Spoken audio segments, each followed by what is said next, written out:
Bonsoir à tous. Ce soir on se retrouve pour une lecture chuchotée. J'espère que vous allez tous bien. J'espère que ça va vous plaire. C'est un livre dont j'ai parlé dans mon top 10 des ouvrages préférés, de mes ouvrages préférés.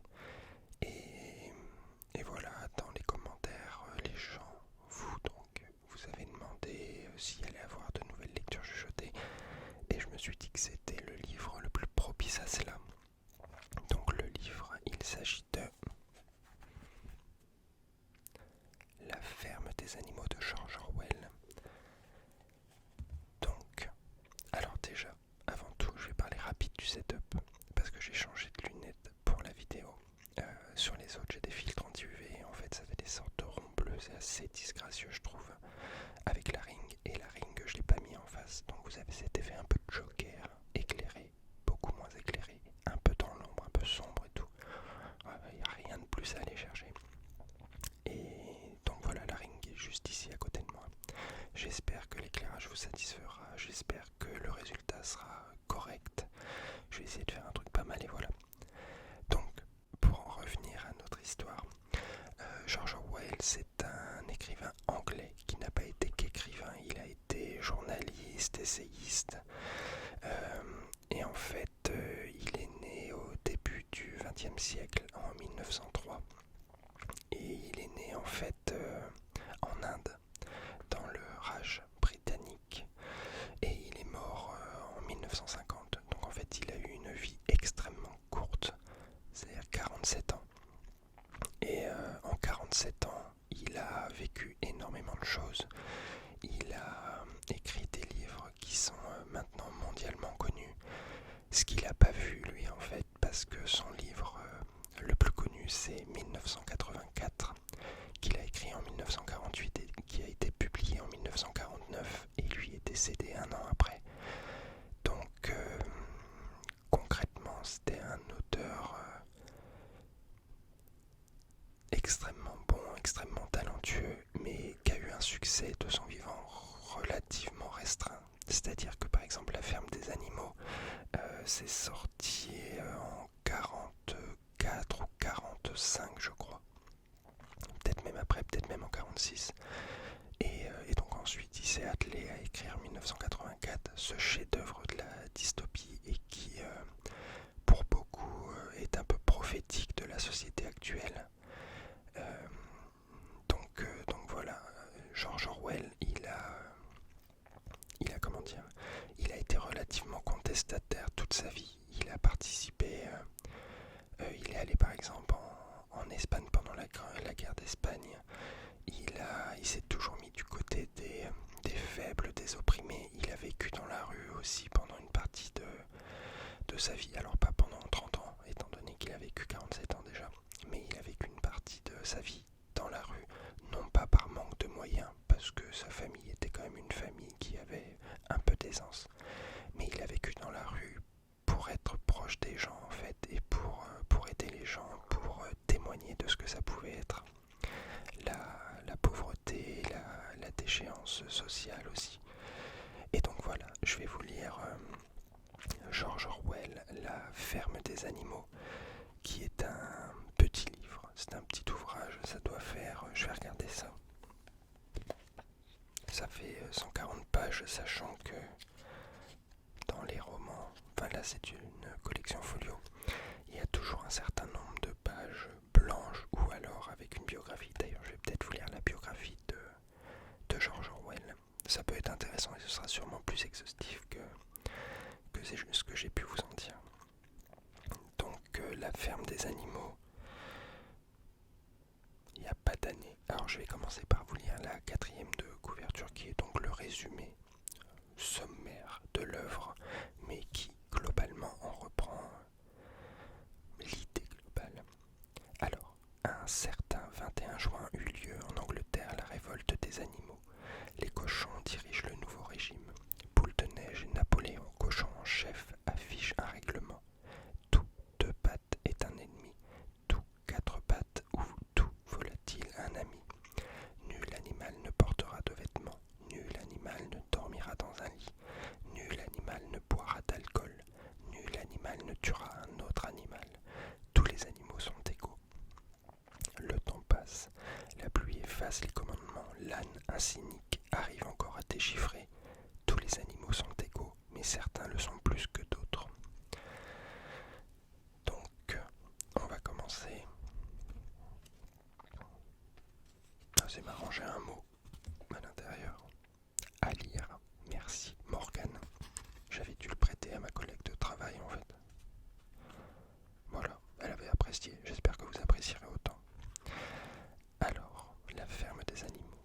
Petite biographie rapide. Donc en fait, voilà, je vérifie. Et ça a été publié pour la première fois en 1945. Donc, George Orwell, de son vrai nom Eric Arthur Blair, est né aux Indes en 1903 et a fait ses études à Eton. Après avoir servi dans la police impériale des Indes en Birmanie, expérience qu'il relate dans Une histoire birmane, il revient en Europe et tente de vivre de sa plume. Au cours des années suivantes, il vit à Paris où il mène une existence de clochard, puis repart pour l'Angleterre comme professeur. C'est cette période difficile que raconte son livre Dans la dèche à Paris et à Londres. En 1936, il s'engage dans les rangs républicains lors de la guerre civile espagnole où il est blessé. Pendant la guerre mondiale, il est présentateur à la BBC, puis devient le directeur de l'hebdomadaire The Tribune et en 1945 envoyé spécial de The Observer en France et en Allemagne. Atteint de tuberculose depuis plusieurs années, il meurt dans une clinique de la banlieue londonienne en janvier 1950. Écrivain, chroniqueur et journaliste politique, son œuvre riche et variée porte la marque de ses engagements. Orwell entendait faire de l'écrit politique un art et dénonça dans ses publications, notamment les deux fictions 1984, écrit alors qu'il luttait contre la maladie, et La ferme des animaux, les désordres politiques du XXe siècle, les dérives des totalitarismes et les dangers des manipulations de la pensée. Voilà pour la biographie. Et en fait, donc je suis tombé, j'ai compulsivement relu sa fiche Wikipédia, qui n'est pas toujours ce qui se fait de mieux en termes d'information, mais globalement Wikipédia c'est quand même relativement fiable. Et en fait, il n'était pas bon élève quand il était à l'école, il écrivait, et apparemment en termes d'écriture, ça a été assez laborieux pour lui, c'était pas quelque chose de naturel, c'est pas quelque chose qu'il a fait comme certains peuvent avoir un certain talent, une certaine prédestination, qui bien sûr n'est rien sans du travail, mais lui apparemment c'était un peu laborieux, et c'est plus, entre guillemets, ses idées qui l'ont poussé à écrire que le besoin d'écrire en termes de passion ou de stylistique qui l'a poussé à aborder ces thèmes. Donc, nous partons. Êtes-vous prêts? Vous n'allez pas être décoiffé, hein, de toute façon. Vous êtes potentiellement allongé, assis, en train de vous détendre, au travail. Au travail. Travailler plutôt, à la rigueur, sera peut-être mieux, je sais pas, si vous voulez pas vous faire enguirlander par votre patron ou voilà, mais peut-être vous êtes dans le train, peut-être vous êtes dans le bus, peut-être vous êtes habillé, peut-être vous êtes seul, peut-être vous êtes accompagné. En tout cas, on va lire ça ensemble. Enfin, je vais lire, vous allez écouter. Le propriétaire de la ferme du manoir, Mr. Jones, avait poussé le verrou des poulaillers, mais il était bien trop saoul pour s'être rappelé de rabattre les trappes. S'éclairant de gauche et de droite avec sa lanterne, c'est en titubant qu'il traversa la cour. Il entreprit de se déchausser, tenant du pied contre la porte de la cuisine, tira au tonneau un dernier verre de bière et se hissa dans le lit où était Mrs. Jones, déjà en train de ronfler. Dès que fut éteinte la lumière de la chambre, ce fut à travers les bâtiments de la ferme un bruissement d'ailes et bientôt tout un remue-ménage. Dans la journée, la rumeur s'était répandue que Sage l'Ancien avait été visité au cours de la nuit précédente par un rêve étrange dont il désirait entretenir les autres animaux. Sage l'Ancien était un cochon qui, en son jeune temps, avait été proclamé lauréat de sa catégorie. Il avait concouru sous le nom de Potté de Willingdon, mais pour tout le monde il était Sage l'Ancien. Il avait été convenu que tous les animaux se retrouveraient dans la grange dès que M. Jones se serait éclipsé, et Sage l'Ancien était si profondément vénéré que chacun était prêt à prendre sur son sommeil pour savoir ce qu'il avait à dire.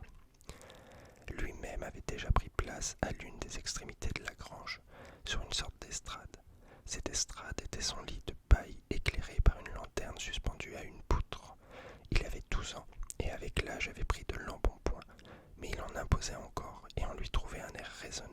bienveillant même, malgré ses canines intactes. Bientôt, les autres animaux se présentèrent, et ils se mirent à l'aise, chacun suivant les lois de son espèce. Ce furent d'abord le chien Filou et les 2 chiennes qui se nommaient Fleur et Constance, et ensuite les cochons qui se vautrèrent sur la paille face à l'estrade. Les poules allèrent se percher sur des appuis de fenêtres et les pigeons sur les chevrons du toit. Vaches et moutons se placèrent derrière les cochons et là se prirent à ruminer. Puis 2 chevaux de trait, Malabar et Douce, firent leur entrée. Ils avancèrent à petits pas précautionneux, posant avec délicatesse leurs nobles sabots sur la paille, de peur qu'une petite bête ou l'autre s'y fût tapie. Douce était une superbe matrone entre 2 âges qui, depuis la naissance de son 4e poulain, n'avait plus retrouvé la silhouette de son jeune temps. Quant à Malabar, une énorme bête forte comme n'importe quel 2 chevaux. Une longue raie blanche lui tombait jusqu'aux naseaux, ce qui lui donnait un air un peu bêta, et, de fait, Malabar n'était pas génial. Néanmoins, chacun le respectait parce qu'on pouvait compter sur lui et qu'il abattait une besogne fantastique. Vinrent encore Ennemi, la chèvre blanche et Benjamin, l'âne. Benjamin était le plus vieil animal de la ferme et le plus acariâtre. Peu expansif quand il s'exprimait, c'était en général par boutades cyniques. Il déclarait par exemple que Dieu lui avait bien donné une queue pour chasser les mouches, mais qu'il aurait préféré n'avoir ni queue ni mouche. De tous les animaux de la ferme, il était le seul à ne jamais rire. Quand on lui demandait pourquoi, il disait qu'il n'y a pas de quoi rire. Pourtant, sans vouloir en convenir, il était l'ami dévoué de Malabar.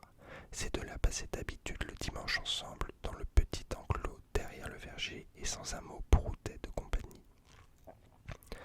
À peine les 2 chevaux s'étaient-ils étendus sur la paille qu'une couvée de canetons ayant perdu leur mère firent irruption dans la grange, et tous ils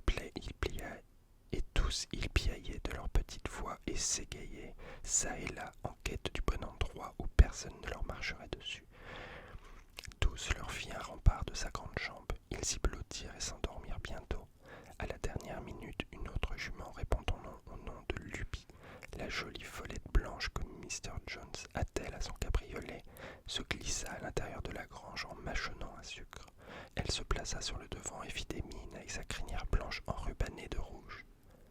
Enfin, ce fut la chatte, à sa façon habituelle, elle jeta sur l'assemblée un regard circulaire, guignant la bonne place chaude. Pour finir, elle se coula entre Douce et Malabar, sur quoi elle ronronna de contentement. Et du discours de Sage l'Ancien n'entendit pas un traître mot. Tous les animaux étaient maintenant au rendez-vous sauf Moïse, un corbeau apprivoisé qui sommeillait sur un perchoir près de la porte de derrière. Et, les voyant à l'aise et bien attentifs, Sage l'Ancien se ragla la gorge puis commença en ces termes. Camarades, vous avez déjà entendu parler du rêve étrange qui m'est venu la nuit dernière, mais j'y reviendrai tout à l'heure. J'ai d'abord quelque chose d'autre à vous dire. Je ne compte pas, camarades, passer encore de longs mois parmi vous, mais avant de mourir, je voudrais m'acquitter d'un devoir, car je désire vous faire profiter de la sagesse qu'il m'a été donné d'acquérir au cours de ma longue existence. J'ai eu, dans le calme de la porcherie, tout loisir de méditer.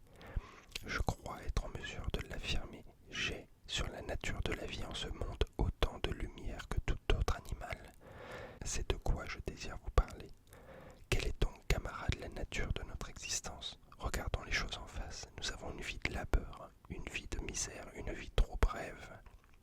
Une fois au monde, il nous est tout juste donné de quoi survivre, et ceux d'entre nous qui ont la force voulue sont astreints au travail jusqu'à ce qu'ils rendent l'âme. Et dans l'instant que nous cessons d'être utiles, voici qu'on nous égorge avec une cruauté inqualifiable. Passée notre première année sur Terre, il n'y a pas un seul animal qui entrevoit ce que signifient des mots comme loisir ou bonheur. Et quand le malheur l'accable ou la servitude, pas un animal qui soit libre. Telle est la simple vérité. Et doit-il en être tout uniment ainsi par un décret de la nature? Notre pays est-il donc si pauvre qu'il ne puisse procurer à ceux qui l'habitent une vie digne et décente? Non, camarades, 1000 fois non. Fertile est le sol de l'Angleterre et propice son climat. Il est possible de nourrir dans l'abondance un nombre d'animaux bien plus considérable que ceux qui vivent ici.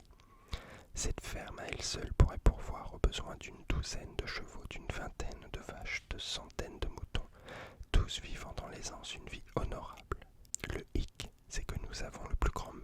imaginer chose pareille. Mais puisque telle est la triste réalité, pourquoi en sommes-nous toujours à végéter dans un état pitoyable? Parce que tout le produit de notre travail, ou presque, est volé par les humains. Camarades, là se trouve la réponse à nos problèmes.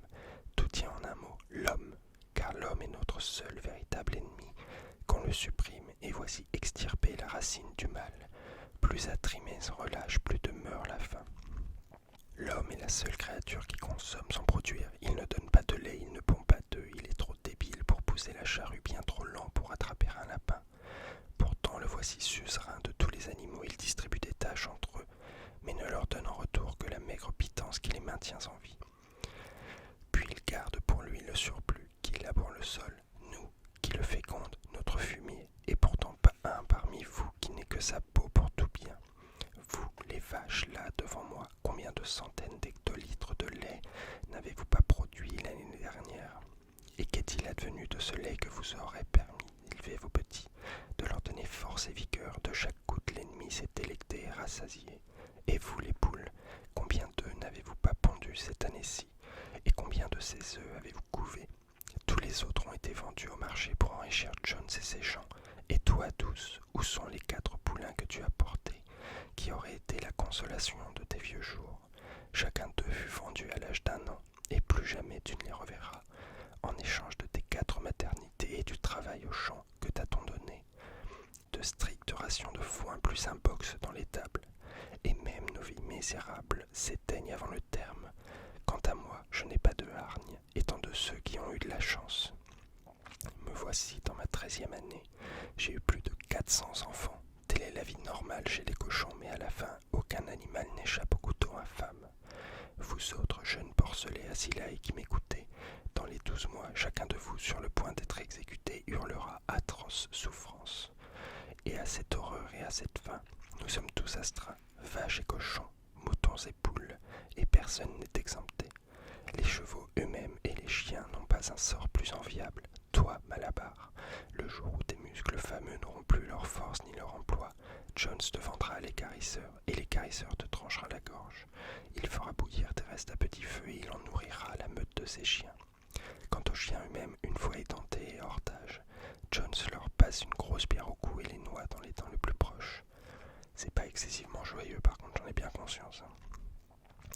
Camarades, est-ce que ce n'est pas clair comme de l'eau de roche? Tous les maux de notre vie sont dus à l'homme, notre tyran. Débarrassons-nous de l'homme et notre sera le produit de notre travail.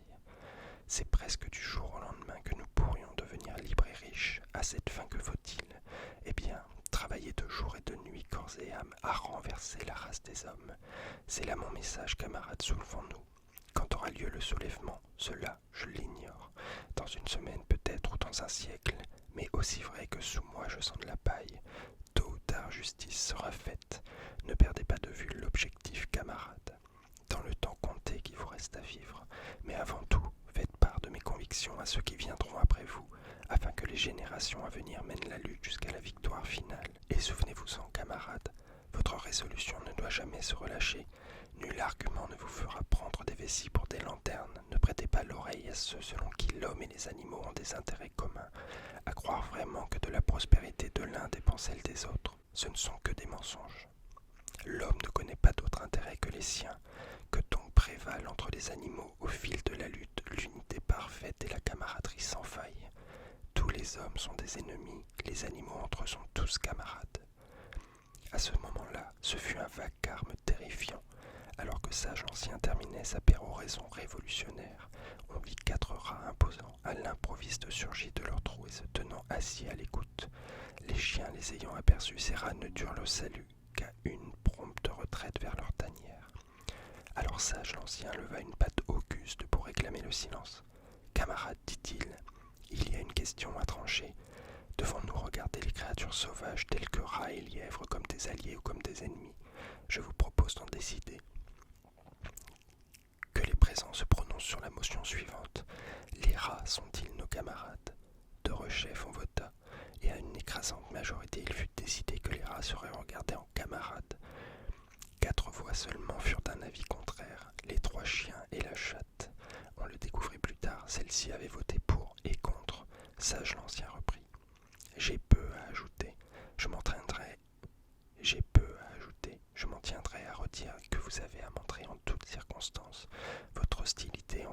ses façons de faire.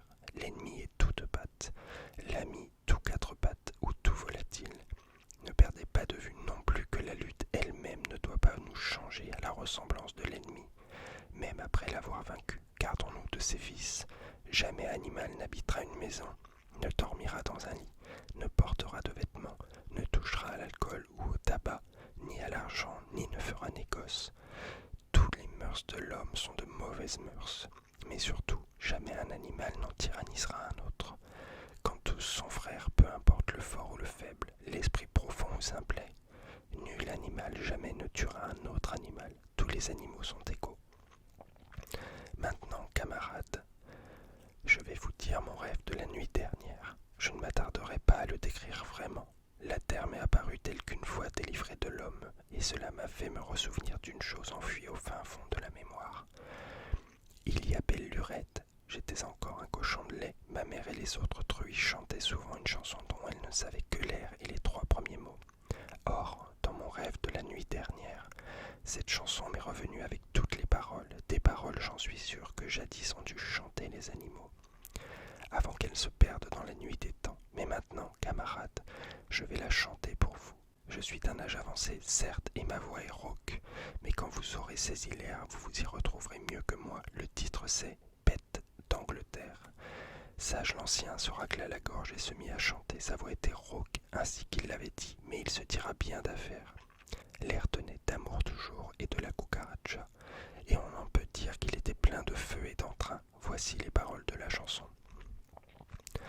Bêtes d'Angleterre et d'Irlande, animaux de tous les pays, prêtez l'oreille et à l'espérance, un âge d'or vous est promis. L'homme tyran exproprié, nos champs connaîtront l'abondance. De nous seuls ils seront foulés, le jour vient de la délivrance. Plus d'anneaux qui pendonnaient, plus de harnais sur nos échines, les fouets cruels sont retombés, éperons et morts sont en ruine. Des fortunes mieux qu'en nos rêves, d'orge et de blé, de foin, 8 tas, de trèfle, de pois et de rave, seront à vous de ce jour-là. Oh, comme brillent tous nos champs, comme est plus pure l'eau d'ici, plus doux aussi souffle le vent du jour que l'on est affranchi. Vaches, chevaux, oies et dindons, bien que l'on meure avant le temps, ce jour-là, préparez-le donc, tout être libre absolument. Bêtes d'Angleterre et d'Irlande, animaux de tous les pays, prêtez l'oreille à l'espérance, un âge d'or vous est promis. D'avoir chanté un chant pareil suscita chez les animaux l'émotion, la fièvre et la frénésie. Sage l'Ancien n'avait pas entonné le dernier couplet que tous s'étaient mis à l'unisson. Même les plus bouchés des animaux avaient attrapé l'air et jusqu'à des bribes de paroles.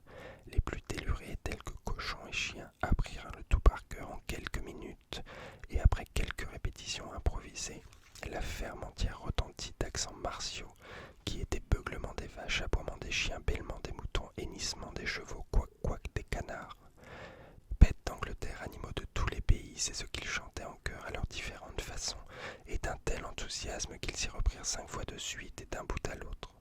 Si rien n'était venu arrêter leur élan, ils se seraient exercés toute la nuit. Malheureusement, Mr. Jones, réveillé par le tapage, sauta en bas du lit, persuadé qu'un renard avait fait irruption dans la cour. Il se saisit de la carabine qu'il gardait toujours dans un coin de la chambre à coucher et, dans les ténèbres, déchargea une solide volée de plomb. Celle-ci se longea dans le mur de la grange, de sorte que la réunion des animaux prit fin dans la confusion. Chacun regagna son habitat en grande hâte, les 4 pattes leur lit de paille, les volatiles leur perchoir. L'instant d'après, toutes les créatures de la ferme sombraient dans le sommeil.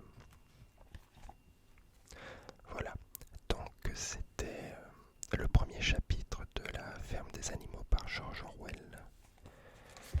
Donc voilà, j'espère que cette vidéo vous a plu, cette lecture également, et que le livre vous a intéressé. Pour le coup, je trouve que ça pose bien l'ambiance, ça met les bases de ce que va être le roman, et on sent quand même effectivement tout le côté politique et engagé de l'écriture sur ce côté révolutionnaire, les opprimés qui veulent se défendre de leurs maîtres, des personnes qui les exploitent. Donc voilà, je vous souhaite de passer une bonne soirée. Si vous aimez les vidéos évidemment d'Angélique ou les miennes, abonnez-vous s'il vous plaît. Il y a pas mal de monde qui regarde sans s'abonner, je trouve ça dommage, ça coûte rien, ça fait plaisir et c'est bien aussi pour l'algorithme en fait. n'hésitez pas à commenter également. Ça fait plaisir, moi j'aime bien, je réponds à tout. Angélique répond à tout également aussi, donc c'est cool.